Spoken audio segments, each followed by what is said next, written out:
Long ago, in a dusty village at the edge of a desert, lived a boy named Amel. He was small for his age, with thin arms and quiet eyes.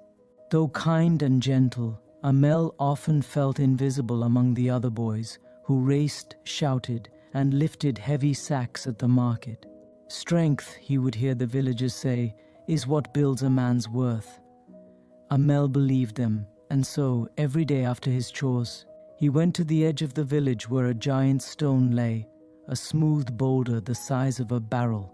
No one had ever moved it. Amel made it his mission to do so. At first he pushed with all his might, his feet digging into the sand. The stone didn't budge. The next day he tried again, and again.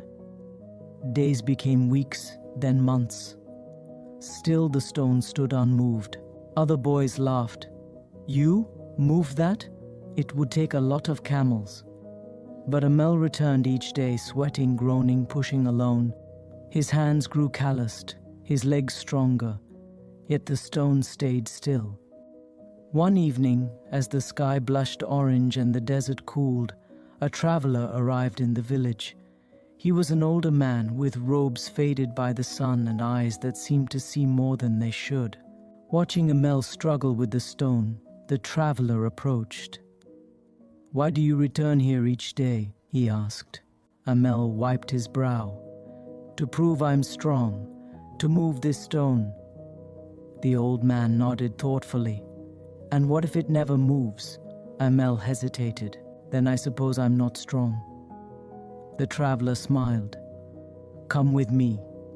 He led Amel to a well on the far side of the village. There, an old bucket lay beside a pile of stone jars too heavy for one person to lift. "Fill this jar with water," the man said. Amel looked at the jar, then back at him. "It's too heavy." "Try," the man said simply. Amel gripped the handles and, to his own surprise, lifted it off the ground. He staggered but didn't drop it. "How did I do that?" Amel asked, amazed. The old man chuckled.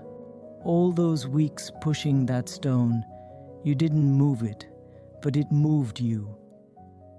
Strength isn't always about what you can shift around you. Sometimes it's about how you change within." Amel blinked, the weight of the words heavier than the stone.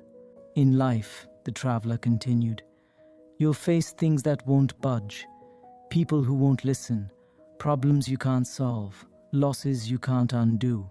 But that doesn't mean you're weak. If you keep showing up, keep trying, even when no one sees, that's inner strength, the kind that carries you through the things you cannot carry." That night, Amel sat by the stone, not to push it, but to thank it. He still returned each day, not to prove something, but to remind himself of what he'd already built inside. Years later, when storms hit the village and winds tore through the market, it wasn't the strongest looking who stood firm. It was Amel, the boy who couldn't move the stone, but learned to move through life with quiet, unshakable strength. And when people asked how he became so strong, he simply smiled and said, "By not moving the stone."